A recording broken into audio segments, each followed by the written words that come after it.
Hello everybody, welcome back to my channel. It's Sam here. Today I'm going to film a plan with me setting up my new bullet journal.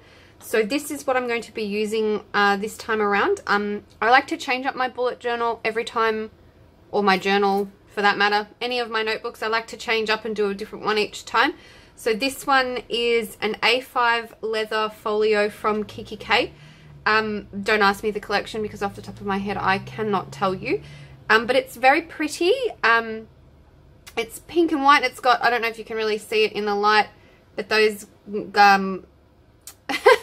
color is that? Gold, are metallic. They sort of shimmer in the light, and then on the back it's just the same. Now my mum recently moved house. She moved in with my grandparents, her parents, to look after them as they get a little older, and I helped her do the move, and this is what she bought me as a thank you. I had been eyeing it off for a while, and I love these leather folios, but I just couldn't justify it. So she surprised me with this as a thank you gift. So it's got this little sleeve in the back, which obviously the notebook slides into. You can put the cover into here if you want, but I don't bother because it clips shut. One side is enough for me. And it's a little elastic pen loop there, which I will utilize eventually. And obviously those you saw me going through. Now this is the notebook that came in this folio. Alright, obviously I do not have to use this notebook, but I am going to. I know traditionally bullet journals are dot grid. My first ever bullet journal, if you go back on my channel, was not. It was just a lined journal. And it did perfectly fine. And I do have other dot grid journals, but I want to slowly go through and use up all of my notebooks. And I did have a couple that I was tossing up between when I was thinking about starting, you know, the next one and what do I use and da-da-da-da.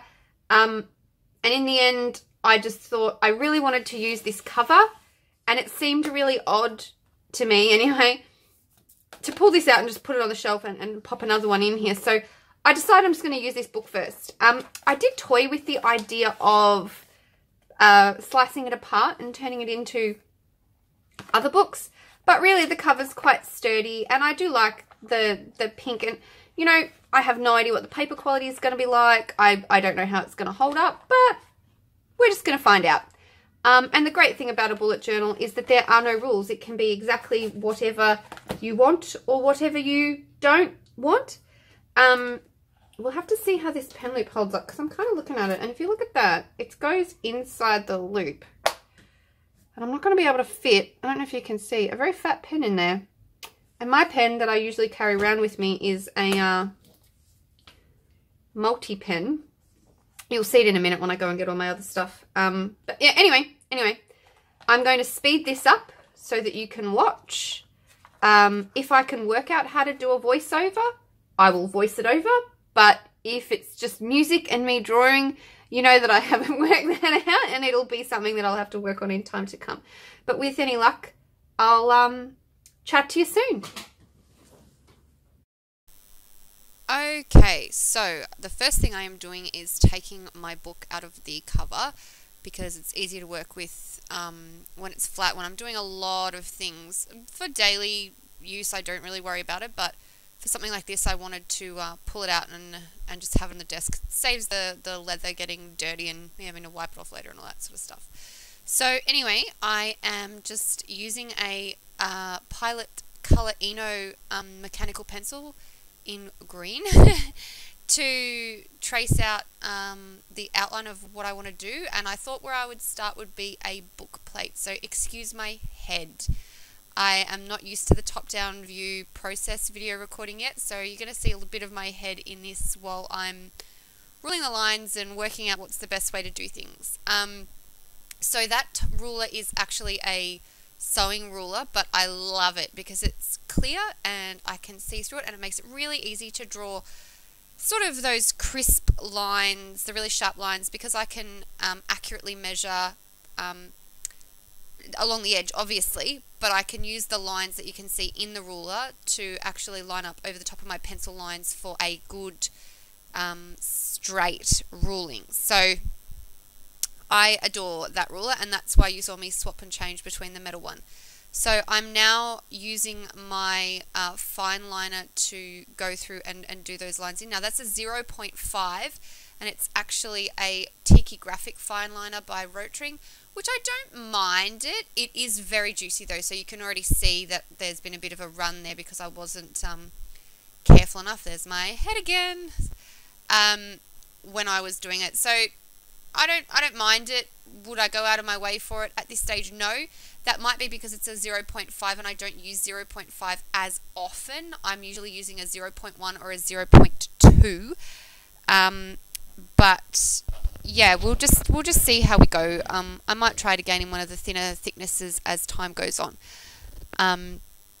Now, let me know in the comments down below if this speed is okay. This is 3 times the normal speed, and I'm worried it's a little bit slow, but my computer doesn't seem to like it when I make it much faster. So if you guys enjoy this speed, then that's great. Let me know. If it's too slow for you, then I can look into how to make that better in the future.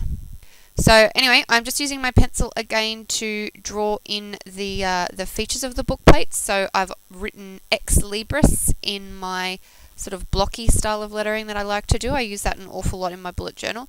And then I'm just starting to draw in the illustrations now. So I decided for the book plate that I wanted to go with like a floral theme. So I'm just drawing in some vines and the little offshoots of the vines, and then in a minute you're going to start seeing me draw in the flowers. These are not any particular flower.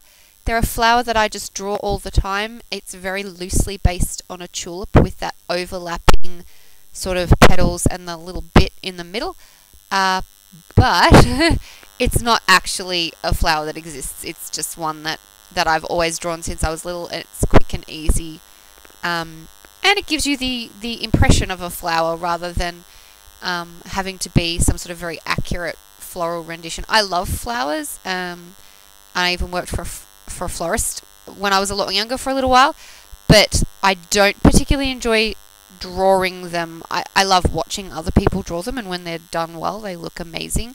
But it's not a skill for me. I'm usually a dragons and unicorns kind of girl when I'm drawing. So, yeah, I stick with simple when it comes to sort of floral designs. So now I'm just adding leaves, or at least the impressions of leaves. I am a big fan of drawing everything in pencil first and then going over the top of it in a fine liner. But I don't necessarily trace exactly over the lines, which you will see as time goes on. I use the pencil to give me an idea, and then when I'm going back over with the fine liner, I will often go to myself, oh no, that's in the wrong spot, or oh, I prefer that over there, or and then I'll just change it. I'll use the pencil line as a guide and then just sort of freehand the fine liner over the top. As I get used to the camera, you'll see a bit less of my head stuck in the bottom corner.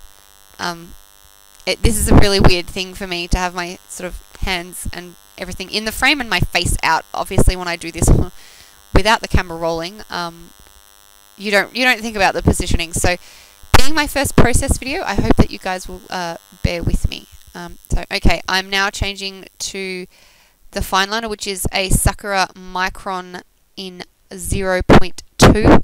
This is what I use probably the most often in an A5 size. I do have a 0.1, but I find it can be a little thin. So, you know, when I'm watercoloring, I like to have the sort of the bold black outline without being too fat. So I used to use a 0.3 and I've downgraded to a 0.2. I do like that a little bit better.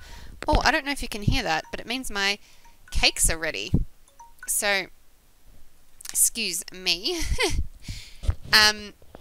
Yeah, so now I am just drawing in all of the details of all the things that I had previously put in with the pencil.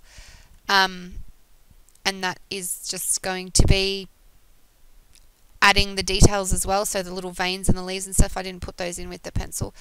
I don't have a particularly steady hand, so I like to do my fine lining in little bits and just sort of go what is a comfortable angle. Yeah, look, I can turn my book, and sometimes I do, but I prefer to have my picture the right way up when I'm drawing it in. I know that sounds like a really bizarre thing to say, but I do sometimes get confused if I turn the page for something that's not really obvious. It happens sometimes, but yeah, usually I would rather change the angle of my position or draw part lines and then pick them up later and do it that way. So you can see here I've drawn that vine in, and I actually change the way that goes, and I'm drawing those leaves, and as I'm drawing them I'm sort of thinking, how do I want this vine to sort of move? And then yep, that's where I've made the adjustment, because that little U bend up near the X was very very sharp in the grey lead, no, it's not grey lead, pencil drawing. So I just wanted to make that a little shallower, which I did there. So yeah, now it's just a case of finishing off, adding in all of those fine liney lines. And you know, I've always been interested in illuminated lettering, and you know, I love the idea of the book plates, and I love the idea of the art, and journaling is something that I've always done.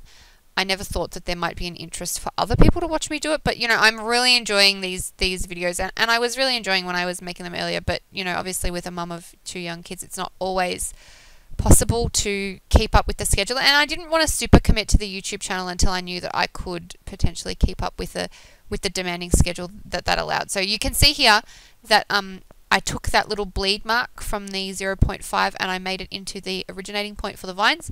So something my mum always says to me is no mistakes, only design changes. So that is me adapting to that to make sure that process doesn't process, that's not the right word, so that mistake doesn't just become an eyesore. I'm just working it into the illustration, which I have done that before, and I'll probably do it again, and it's a really good skill to learn, rather than looking at the thing and going, oh my gosh, I've made a mistake, I've done something terribly wrong.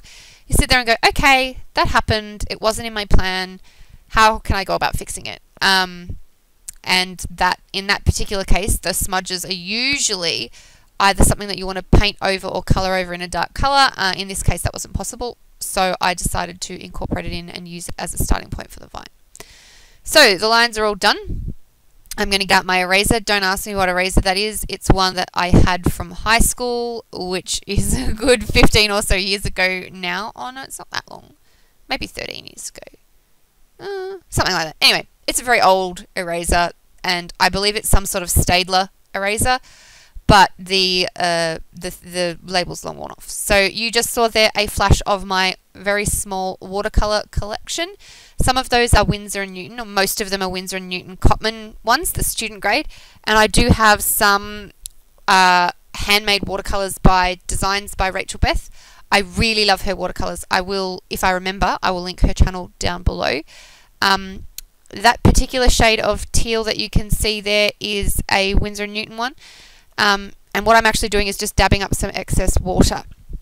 I really love that the water brushes, but that particular one that does the fine work, it has a tendency to just go bloop and give me a big glob of water every now and then, which is not so good. You kind of need to squeeze it a little bit to keep the water flowing, but if you squeeze too much, it's like, and you get a whole stack.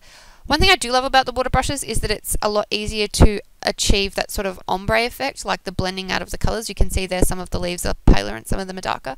And because you just keep painting and painting and painting until the colour just gets paler and paler and paler. So yeah, I do enjoy that about the water brushes. And obviously, being a lazy person, I do really enjoy the fact that I don't have to keep dipping my brush in the water. The water's already in the brush. So yeah, I am just going to keep colouring in all of these leaves until they're done.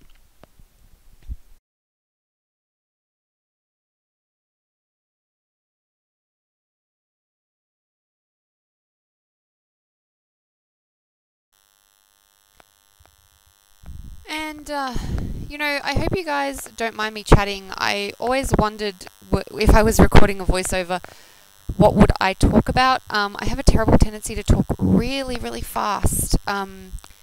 So I hope that this is going to be okay for my first effort. I'm a little bit nervous about that. Right now I'm changing colours. I went with a sort of dark purple colour. Don't ask me for the official names of the paint colours because I'm not entirely sure. I think it's violet. This is again a Winsor & Newton purple. I decided that I would like the centre of the flowers to be dark, and then I will lighten them up for the petals.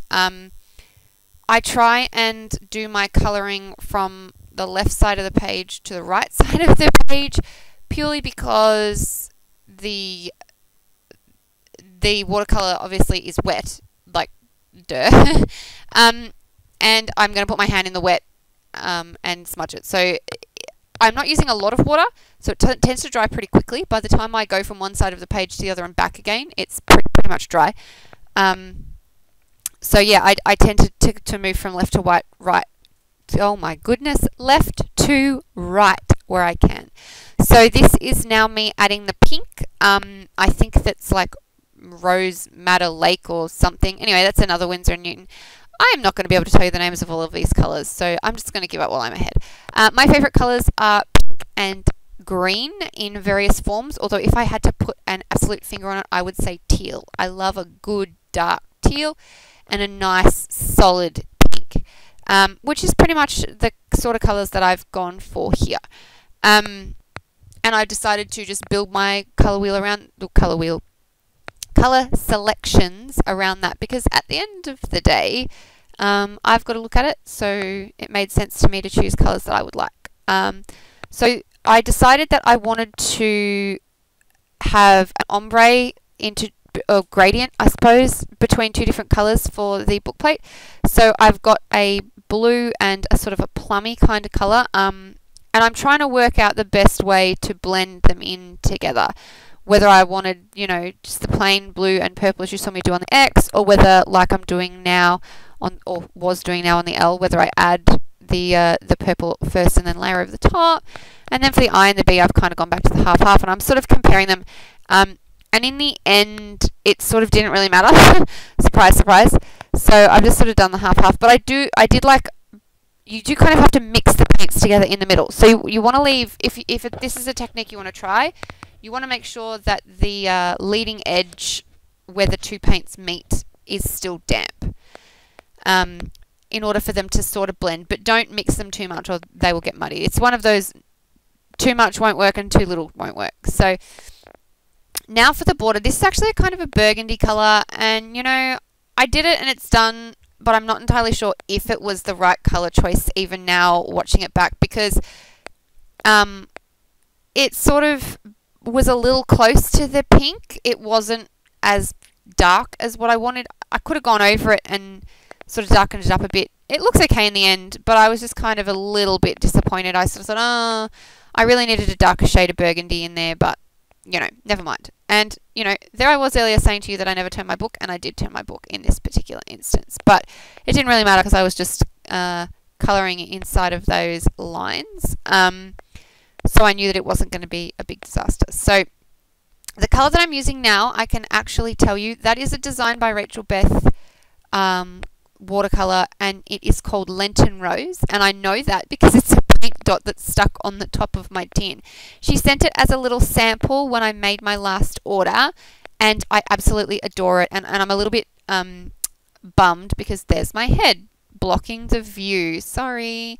I'm a little bit bummed because I really, really love the colour, and obviously designs by Rachel Beth, you might not know, she sells them in limited sort of sets, so I may not ever be able to actually purchase a proper half pan of Lenten Rose, and I would love to, because it is just a divine colour, and it's sort of a really dusky, almost dirty light purple, and yeah, it's beautiful. So now I'm just using a Tombow brush pen in a dark colour to write my name, and we're going to move on to the title page. So I'm doing a title page for July, even though it is pretty much halfway through July.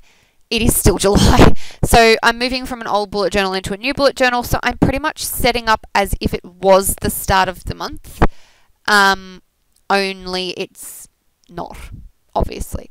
I didn't measure out where I wanted my calendar to go, and I kind of wish I had, because I would have preferred it more in the center of the page.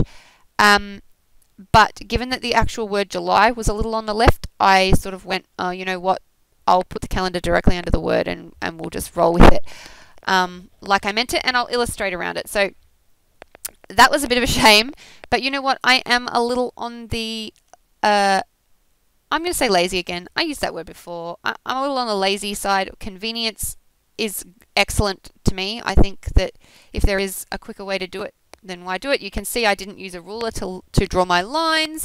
I have a bigger tendency to make a mistake with a ruler than I do just by freehanding. So, you know, I used the lines ruled on the page as a guide, and I just went for it. Now, obviously, this is just the kikki.K notebook that came in my cover. I probably said that at the start of the video, but the paper quality is not great, guys. It's really not. It's very thin. It is better than a lot of paper that I have gotten from kikki.K. So thumbs up to kikki.K, because this is actually an improvement, but it is still not fab. I've come out of a Leuchtturm 1917, which is the sort of traditional, I'll say that in inverted commas, bullet journal, and I adored it. And it takes watercolor really well for the fact that it's just paper, it's not cardstock or anything like that. It takes watercolor really, really well.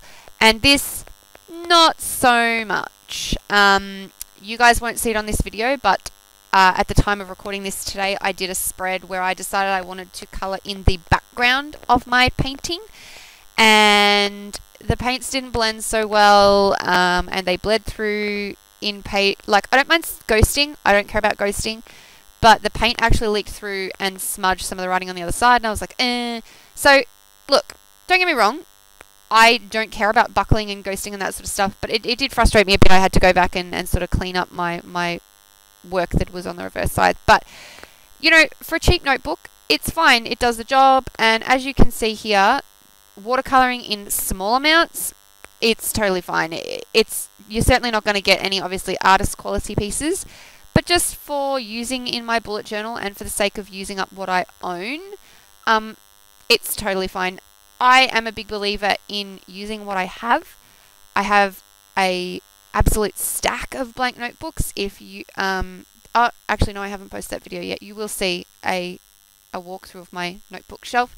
And I really want to use them. I don't like the idea of having all these blank notebooks sitting on my shelf and going, you know what, I can't journal in that because it's not a Leuchtturm, or I can't journal in that because the paper's too thin, or I can't journal in that because it's lines instead of a dot grid, or, you know, because I love the notebooks and I don't want to throw them out, but I'm not going to use them. So if I'm too fussy. So I've made the decision that I'm going to slowly work through my notebook stash. If I like the notebook, if I think it's cute and pretty, or even, well, then I'm going to buy it. But if it's a notebook that I already own, I'm just going to work through it. And if it's something that is not pretty, that I don't like so much, but the paper is usable, then I'm going to take it apart and build it into a whole new journal, and use it that way. So once all is said and done, would I go back to a Leuchtturm? I definitely would. I have also got a notebook by a company called personalplanner.com, and they make dot grid notebooks and planners and all sorts of things, and you can actually build them to order. And I have a notebook of theirs as well, and that paper quality is even better, dare I say, than the Leuchtturm. It's amazing in terms of thickness and quality, and that comes in a dot grid. My only beef with personalplanner.com is that it's coil bound, and I'm not much of a coil bound person. The coil gets in the way when I'm drawing, but that is honestly the only problem I can find with the book. If it was a hardbound book, then I would probably buy that over a Leuchtturm. You can choose the color of your pages, you can choose what you want in it, you can have line segments, you can have dot grid segments. It's super, super easy that way. So yeah, I will eventually go back to those when I use up all of my books that I own. I will make a decision on what I want to purchase in the future. But you know what? I also love to make journals. That's, you know, I love books. I'm an author. I'm writing novels all the time. I'm writing in my journal all the time. There's a good chance that I would also make my own books instead of buying them. So you know what? I'm not going to make any promises. Never say never. We'll just see what happens. So now I am going back in on the under petals, so the petals that are going to be the underneath, with that slightly darker plum shade, just to give a little bit of depth. You can see me drawing a little line down the side of the petal that's sort of under where the shadow would be, and then I'm working that watercolor out to create the depth. Obviously, like I said, given that the paper is so thin, it doesn't work super well, but you can see that that's what is going on. So now that it's dry, which is why I was just patting it, I was checking. I flipped to the new page. You can see the buckling that I was sort of talking about before. Well, it's not a huge issue. Now, given that, like I said, this is a new bullet journal, I am setting this up as if it was the start of the month, but I'm well aware that this is only going to get used for half of the time. So this is going to be my monthly goals page, and that's what I'm doing now, is I'm just writing the heading. One little thing with this notebook is that it has that weird subject and date line at the top. Right, want to write all my headings, and I'm still kind of workshopping what is the best way to deal with that, because I wasn't super keen on just writing over the top of it. It kind of sort of irritated me a little bit with the monthly goals is. So anyway, I've got my 0.5 Tiki graphic, and I've just drawn a box freehanded. And then I am using my pencil again to add some more of those flowers. I don't usually do a theme for the entire month, but in this particular scenario, because I am drawing all of these pages to match the monthly cover page, I did decide to use the same flowers and the same colours, or at least ones that sort of went. So I used that same dark purple Tombow that I used to write my name on the book plate, and then I decided that for this page here, which I am drawing up now, I would try and use a dark teal to sort of match, you know, one with the flower colour and one with the inner colour. So the table that I'm just drawing there, which actually that's not bad for a straight line that I've just wriggled myself. Anyway, that's going to be my monthly expenses, just for my personal spending, not for the family budget. I'm just trying to keep a bit of a track on the things that I buy, where they come from, how much they were, that sort of stuff. So that is what that is going to be.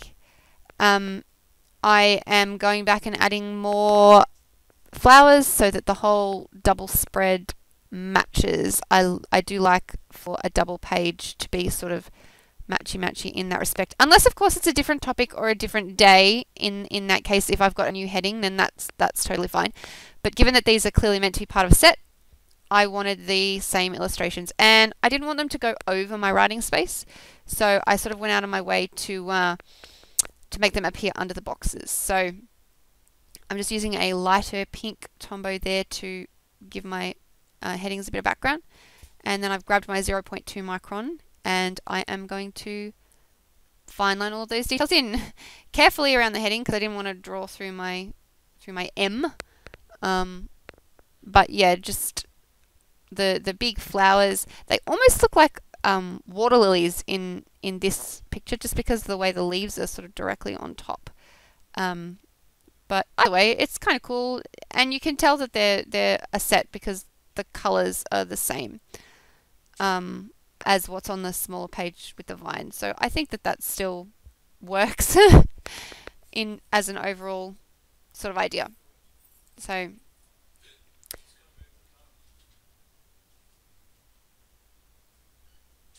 alright, so now that that's done, I need to paint it. And I didn't bother erasing my pencil lines on these because nothing was really dramatically different to what you saw. Oh my goodness. I can't even speak, guys. I just cannot even speak. Unlike the vines, which were dramatically different, this is all pretty much the same. One thing I do like about the Rotring the Tiki graphic fine liners is, like the Microns, they are waterproof. I do have to be very careful where my Tombows are concerned though, because they are not waterproof. So, oh, I've just made a layer of myself and used my eraser. Well, there you go. Yeah, you've got to be careful with the Tombows. If you're watering near them, they will run, and they will run very easily. They are intended to run. So one of the things that the company does want you to do is to sort of use them as watercolors. But if you don't want them used as watercolors, you've got to be careful. So you just saw me there paint a petal green and then try and dab it off. Because the paper is so thin, I couldn't get the colour off. Often you can, but it had already soaked in. So when I go back with the pink and colour that, I will just colour over it. And, you know, you can't really tell. I mean, you can, but it's not a disaster. It doesn't ruin my day. I am not the sort of person to cry over that sort of thing. I'm the sort of person who in a couple of years will look back and have a bit of a giggle because I coloured it in incorrectly. So that is just sort of the way that I go. So I am just adding the pink here first, which actually threw me a little bit because usually I would do the centres first and the outer petals later, but I didn't think and I just grabbed the pink and just went for it. So that's fine. So here I am going over that green petal, and you know it's got definitely a pink tinge to it, and it's just a bit darker. It's not a huge deal. So you know when you're painting like that, those things happen, and it is really easy to get sort of bummed out. But I just sort of roll with the punches. Like I said earlier, no mistakes, only design changes. So now I am going to grab the violet, I believe, yep, and pop that into the centres to finish that off. And then those flowers will be done. And it will just be a matter of what comes next. I don't remember. I'll be putting headings into the table there. I will probably be using my Tombow Fudenosuke brush pen in soft, which I love very much. Yes, there it is, but it's almost run out, so it is quite streaky. But I love brush lettering with this pen. It's great. So yeah, thanks very much for joining me. I hope you enjoyed this process video, and I look forward to sharing more with you guys in the future. And we'll see you then. Bye.